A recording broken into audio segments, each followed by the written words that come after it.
Entrevista. Uma conversa inspiradora sobre os mais variados temas.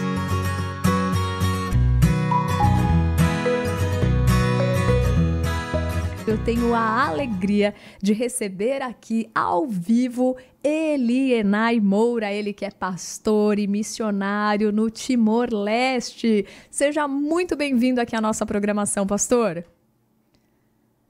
Muito obrigado, é uma honra poder estar participando dessa programação da Rádio Transmundial. Uma alegria nossa tê-lo aqui com a gente. E eu gostaria que você contasse um pouco da sua história com a Rádio Transmundial, até quando a gente soube que teremos o privilégio de conversar com um pastor que está ali na Ásia, bem no Timor-Leste. A gente pensou, mas ele fala em português? Sim, ele é brasileiro, ele recebeu o evangelho quando estava ainda no Amazonas. E eu quero conhecer um pouco da tua história, da história da tua família e essa história com a RTM.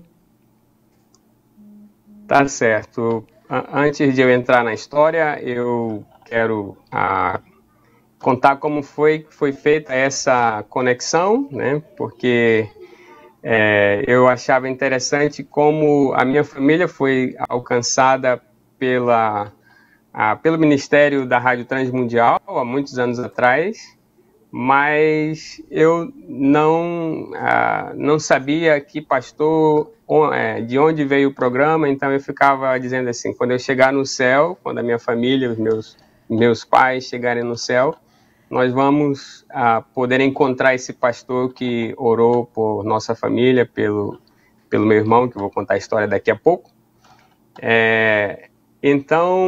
Mas de repente eu recebi aqui no Timor a visita de um pastor da Indonésia que trabalha na Transmundial da Indonésia, e na conversa eu contei para ele a história de como a minha família aceitou a Jesus por meio do Ministério da Rádio Transmundial. Ele ficou muito interessado e entrou em contato com a Transmundial no Brasil e fez essa ponte. Agora estou aqui tendo a oportunidade de contar essa história de 1975, muitos anos atrás. A história é a seguinte: meus pais, eles moravam no interior do Amazonas, numa comunidade ribeirinha, numa cidade chamada Tefé, no município de Tefé. E eles tinham o primeiro filho, né, o primeiro filho deles, o meu irmão mais velho, no caso era o único filho naquele tempo, e ele estava muito doente. E já faziam 3 dias que ele não comia e não conseguia fazer as necessidades físicas, e meus pais, desesperados, eles já haviam pedido socorro em esses curandeiros, né, esses curandeiros que existem por aí, e a situação piorava. Então,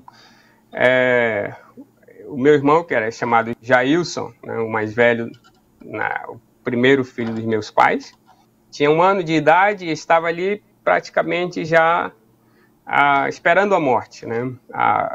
As facilidades de tratamento médico eram muito difíceis. Eles moravam no interior, numa comunidade ribeirinha, no interior do interior, né?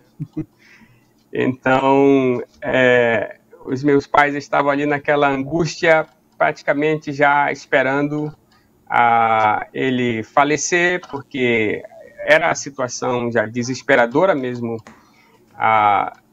dele, né? Então, enquanto isso estava assim, uma tia nossa, chamada Heloísa, né, ela falou com a minha mãe e disse: olha, tem a Rádio Transmundial, e às 6 horas da tarde tem um pastor que faz uma oração, né, pelos ouvintes, pelos doentes, e se você quiser eu posso trazer o meu rádio aqui e ele pode orar e nós podemos orar juntos aqui para Deus curar o seu filho. Então a minha tia fez isso, né, montou a proposta. Às 6 horas da tarde ela trouxe o rádio e levou no quarto onde o bebê estava lá, falecendo praticamente, já todo inchado, já com aquela aparência, segundo a minha mãe falou, que eu liguei para ela e pedi os detalhes outra vez, né? Aquela aparência já de morte, né? Então, na hora da oração, ela trouxe o rádio, colocou ali, e a minha mãe colocou a mão sobre a rádio, meu pai, minha mãe, a minha tia, e a outra mão colocaram na criança. E aí o pastor orou pelos doentes, pelos enfermos, e naquele exato momento, né, logo após a oração, o bebê se mexeu, se virou, né, e defecou, que fazia 3 dias que ele não fazia mais nenhuma necessidade física, e saiu tudo, e apontou para o pote de água, né, no interior do Amazonas, não sei se é o caso aí de vocês conhecerem, o pote de água, apontou para o pote de água, queria água, fazia 3 dias que ele não bebia assim, só empurrando mesmo, né, forçando ele beber alguma coisa. Então ele pediu, e água, minha mãe trouxe água, e ele comeu, se alimentou e dormiu e ficou completamente curado naquele exato momento ali, por meio da oração do servo de Deus, que orou por meio da rádio. E interessante que antes da oração, a minha mãe havia assim pensado com ela mesma, né, se o meu filho ficar curado, eu vou me converter, eu vou me tornar uma cristã, uma crente em Jesus. E o meu pai fez a mesma promessa dentro dele, né, o mesmo voto, vamos dizer assim, dentro dele, sem se combinar, meu pai e minha mãe. E aí ele foi curado, né, imediatamente curado, foi um milagre instantâneo ali. E ele viveu, né, praticamente ressuscitou, vamos dizer assim.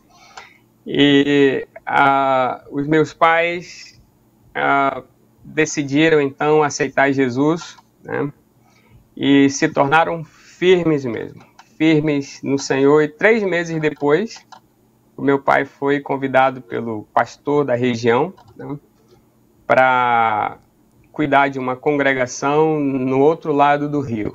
Então, meu pai já enganjou na obra do Senhor logo desde o início, por causa da falta de obreiros. Então, esse é um resumo de como a nossa família aceitou a Jesus lá pelos idos de 1975. Eu ainda não existia, né? Eu nasci em 1980, mas foi um acontecimento que mudou toda a história da nossa família, a história subsequente, né? Todo o futuro e o destino da nossa família.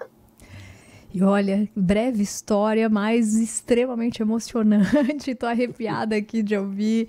E é lindo, né, de perceber como tantas curas que a gente vê tem um propósito específico, né? Quando a gente olha lá para o Antigo Testamento, até Naamã, que foi curado, para que ele reconhecesse que o Deus de Israel é o Deus verdadeiro. Quando a gente olha, por exemplo, para o Novo Testamento, né, a filha de Jairo, e aí João escreve, né, que esses e muitos outros milagres estão ali registrados e feitos para que creiamos em Cristo. Então, nem sempre os milagres acontecem, nem sempre a cura vem, mas quando vem, Deus tem um propósito não só de salvar fisicamente, né, mas de nos levar a experimentar a paz dele e entrarmos no reino de Deus. E que coisa linda saber que os seus pais agarraram essa oportunidade e começaram a desfrutar do que é o reino de Deus, se envolvendo, arregaçando as mangas, né? Colocando mesmo as mãos no arado e nunca mais olharam para trás. E você também. Aí eu queria que você contasse, né?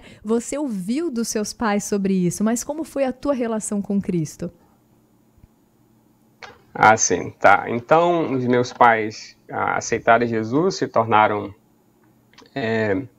cristãos fervorosos mesmo. Ele se tornou um líder logo no início, e eu nasci em 1980, então, 5 anos depois, meus pais já eram firmes no Senhor, enganjados na obra do Senhor, e fomos criados naquele ambiente, né, de uma família crente, uma família de servo de Deus, com culto doméstico e tudo que existe numa família verdadeiramente crente, né? Então, eu comecei a sentir o chamado para a obra de Deus logo na minha adolescência, né? E uma vontade muito grande de evangelizar, de pregar. E com 17 anos eu comecei a ser oficialmente um ajudante do meu pai, vamos dizer assim, né? Na congregação que ele era o dirigente, lá na cidade de Tefé. E com 19 anos eu fui para São Paulo para estudar, em Pindamonhangaba, no Instituto Bíblico da nossa denominação. E passei 4 anos lá. Quando eu retornei, no ano 2000, eu fui em 2000, voltei em 2003, né? E no início de 2004 eu comecei a me preparar, recebi o convite para ser missionário aqui no Timor-Leste. No início de 2004 comecei então a me preparar e em junho eu vim para o Timor. Então no próximo mês de junho eu vou completar 20 anos de missão aqui no Timor-Leste. Pastor, que história linda, hein? Já 2 décadas na Ásia, o que é muito interessante, né? Porque assim como o Brasil, Timor-Leste também teve a colonização portuguesa, então a questão da língua torna tudo um pouco mais fácil, mas eu sei que há outros impeditivos e eu queria que você contasse qual é a situação. É um país também que na sua liberdade, na sua independência, ele é muito jovem. Primeiro teve toda essa questão de luta para se libertar dos portugueses, mas depois veio outra dominação e eu queria que você contasse como é o ambiente aí, quais são as maiores dificuldades para se falar abertamente do evangelho. Traga essa realidade para mais perto aqui da gente. Tá certo. Primeiro, deixa eu explicar um pouco a localização, né? Porque muitas pessoas acham que o Timor-Leste é na África. Mas não é. A África é a metade do caminho para o Timor. O Timor é na Ásia, no Sudeste Asiático, entre a Austrália e a Indonésia. Estamos aqui bem pertinho de 2 grandes países. A Austrália fica a 1 hora daqui de avião, né? E a Indonésia é também aqui bem pertinho. Então, por exemplo, agora são 9h44 da noite, aqui de terça-feira, né? Aí são 9h44 da manhã, eu suponho. Sim. Né? Estamos a 12 horas de fuso horário na frente. E o país, Timor-Leste, se tornou independente em 2002, né?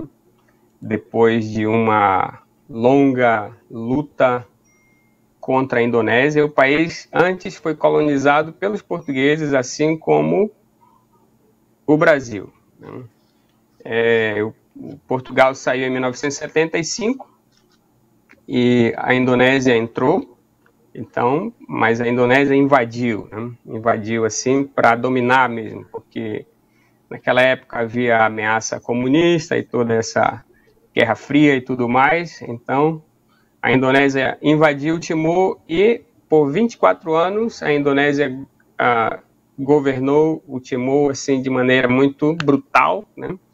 E havia os rebeldes, as milícias, ou os rebeldes, grupos organizados do Timor que não aceitavam a dominação indonésia, e eles lutavam contra os militares indonésios. Isso durou 24 anos, houve muitas mortes, muitos massacres e toda essa história de conflitos, de conflitos que existem nas nações. Então o Timor perdeu muitas vidas, centenas de milhares, algumas pessoas dizem centenas de milhares de vidas durante esse período.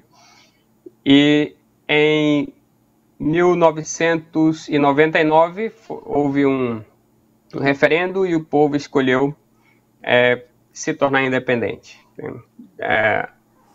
E a ONU realizou esse referendo, mas quando a Indonésia saiu, os apoiadores da Indonésia destruíram a nação, né? Tocaram fogo nos prédios públicos e nas casas, e aqui a cidade de Dili, por exemplo, onde eu moro, que é a capital, ficou completamente destruída, queimada. O próprio prédio que nós usamos como igreja, a nossa missão chegou aqui em 2000, e o prédio que nós usamos como igreja hoje era um prédio queimado, totalmente destruído, queimado, né? Nós pegamos assim mesmo e reconstruímos, e hoje a nossa igreja aqui em Dili.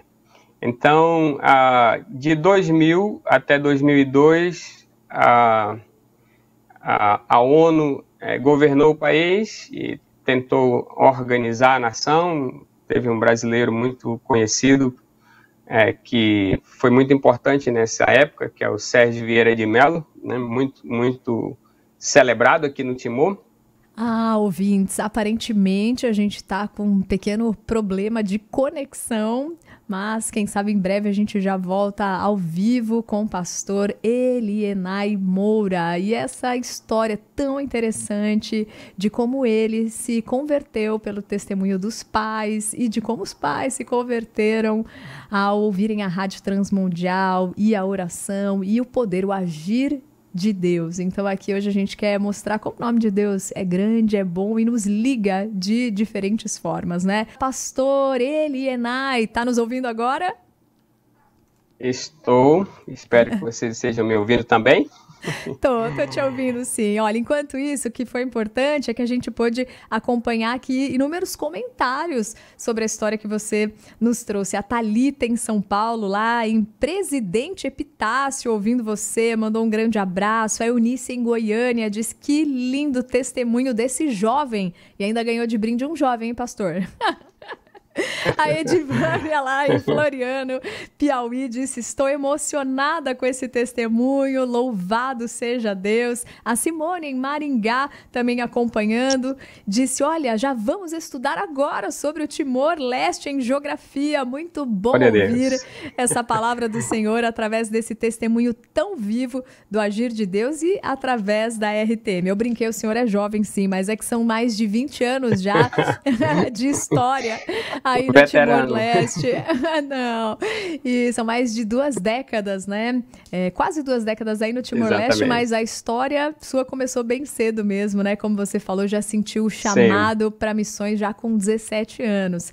E eu queria que você estava apresentando essa realidade, né, para nós, depois de todo esse tempo sobre dominação dos portugueses até 1975. É tão recente agora que não há mais a dominação da Indonésia, mas em contrapartida houve toda essa devastação no país.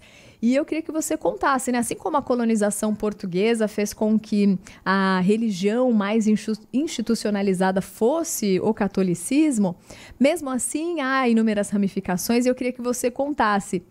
Para se pregar o evangelho, vocês têm alguma dificuldade? Vocês têm perseguição, seja ela oficial ou velada? Quais são os principais desafios para poder falar de Cristo para as pessoas? Sim, existe sim uma oposição, né? Logo no início do nosso trabalho missionário, que a nossa missão começou em 2000, eu cheguei em 2004, e havia sim muita oposição, muita perseguição, pela seguinte razão: o catolicismo era considerado como sendo parte da identidade do timorense, tanto o catolicismo quanto o animismo, as crenças animistas. Então existe esse sincretismo religioso aqui no Timor. As pessoas, ao mesmo tempo que são católicas fervorosas, também são animistas, né? Acreditam nos ancestrais e tudo mais, e isso é considerado como sendo a identidade do timorense, ser católico e seguir as tradições. Então, quando uma pessoa se decide em aceitar Jesus, ele vai ter que romper com essas tradições. Então, tem que ser uma decisão radical, e as outras pessoas o acusam de estar negando a sua própria identidade, né? Então vem perseguição muito forte da família, dos amigos, dos colegas, da comunidade. Logo no início da nossa missão aqui, era bem mais forte, né? A nossa própria igreja foi apedrejada várias vezes, já foi invadida em alguns lugares, foi destruída os objetos da igreja, e tivemos várias perseguições assim nos anos de 2006, 2007, 2008, 2000, até 2010. Essa perseguição estava muito forte, mas agora, graças a Deus, não está tão assim mais. No entanto, as pessoas sofrem muita oposição, né? Quando uma pessoa individualmente quer aceitar Jesus, ele sabe que ele vai enfrentar uma dificuldade muito grande. Então, essa é a perseguição nesse momento, a dificuldade nesse momento. Não existe impedimento nenhum para pregar o evangelho, graças a Deus. Eu mesmo tenho um programa aqui na televisão, na televisão oficial do país. Uma vez por mês eu sou convidado a trazer uma mensagem lá no programa da televisão nacional, né? Então, existe liberdade religiosa, sim, né?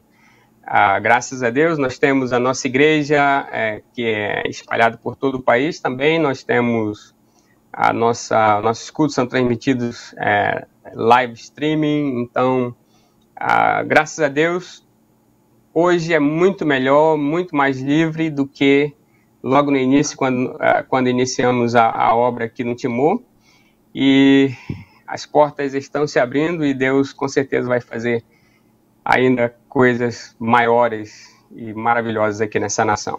Com certeza, a gente vê que toda a história da tua família, né, como Deus sabe do todo, né, ao resgatar a família de vocês, o quanto Ele já preparava o caminho, né, a gente lê que o Senhor nos separou para as boas obras, né? Que Ele escolheu de antemão para que andássemos por elas, né? E a gente vê você andando por elas, deixando muitos frutos. A gente engrandece o nome do Senhor por isso. E eu brinquei aqui, né? Que quando você recebeu esse convite para ir para o Timor-Leste, ainda bem que se fala o português também aí, mas eu sei, né? Pelo que a gente conversava, que por mais que o português também seja língua oficial de documentos, seja falado, que o Tetum é a língua assim mais amplamente na comunicação, né? E eu queria que você contasse. Hoje em dia você apresenta um programa na língua local. Como é que foi conhecer ao ponto de poder se comunicar e pregar o evangelho, produzir, apresentar programa em Tetum?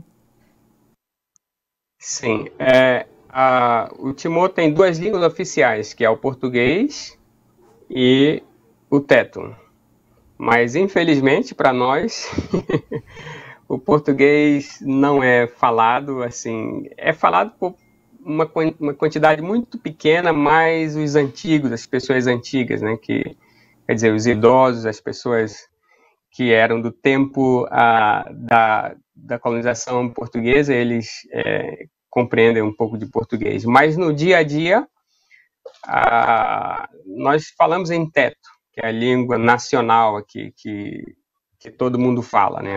A língua do Timor tem muitos outros dialetos, mas o Teto é falado nacionalmente. Então, eu tive que aprender o Teto, né, para sobreviver, vamos dizer assim, porque eu precisava ir comprar as coisas na feira, no mercado. Então você tem que aprender a língua local. Eu morei no interior logo que eu cheguei, passei vários meses morando no interior, então aprendi o Teto, estudei. Não é tão difícil, porque comparado com o português, que é uma língua, o nosso português é uma língua cheia de regras e uma gramática muito densa. Então o português é uma língua simples, fácil. Então, com 6 meses eu já estava me comunicando muito bem, já conseguia pregar já nos nossos cultos, com 6 meses. Claro que se preparando muito, escrevendo tudo e tudo mais. E eu faço os meus programas na rádio. Eu tenho 2 programas na nossa rádio aqui. Nós também temos o Ministério de Rádio, que a nossa rádio é chamada Rádio Voz. Então, eu tenho um programa de ensinamento bíblico chamado Verdades Bíblicas. Em um dia é português e no dia seguinte é teto. E eu tenho um outro programa que é um programa de oração, que é exatamente o que aconteceu com a minha família. Por meio de um programa de oração, né, a minha família aceitou Jesus. Então eu faço a mesma coisa aqui, eu tenho um programa de oração, mas é de manhã cedo, né, 5h40 da manhã, para começar o dia na presença de Deus. Esse programa é em teto e é ao vivo. Eu recebo os pedidos de oração via WhatsApp ou via SMS, e eu leio na hora e oro pelas pessoas ali. Então, eu agora faço exatamente aquilo que aquele pastor, em 1975, fez para alcançar a minha família. Então, Deus tem esses planos interessantes, né? Sim, o que de graça recebemos, de graça damos, né? E esse amor de Deus continua em ação, em movimento, e a gente vê ele muito presente na tua vida, em toda essa história. Olha, eu sei que aí já são 10h02 da noite, aqui 10h02 da manhã, já era para ter encerrado a nossa entrevista, mas por conta da conexão, a gente brincou que a gente queria até meia-noite daí, meio-dia daqui, mas eu só vou te fazer mais 2 perguntas rápidas. Tem muita participação dos ouvintes, a Marília Lira de Manaus, Amazonas, comentando, a Suelene do Rio Grande do Sul, a Marlene lá em Ijuí, a Sandra, a Catiusca em Natal, Rio Grande do Norte, a Cíntia no Rio Grande do Sul, a Thalita em Pernambuco. Ela falou: ouvir o pastor me faz perceber a relevância de a gente investir em missões. A Simone Cardoso acompanhando a gente, a Eunice em Goiânia, a Edivane em Floriano, Piauí, a Thalita em São Paulo. Mas eu vou fazer uma pergunta da ouvinte e depois uma pergunta minha aqui também para a gente fechar. O senhor deve estar acompanhando o que tem acontecido aqui no Rio Grande do Sul, com certeza deve estar orando por todos. E olha o que a Cíntia, que está lá, disse para a gente. Tá frio por aqui, tá difícil.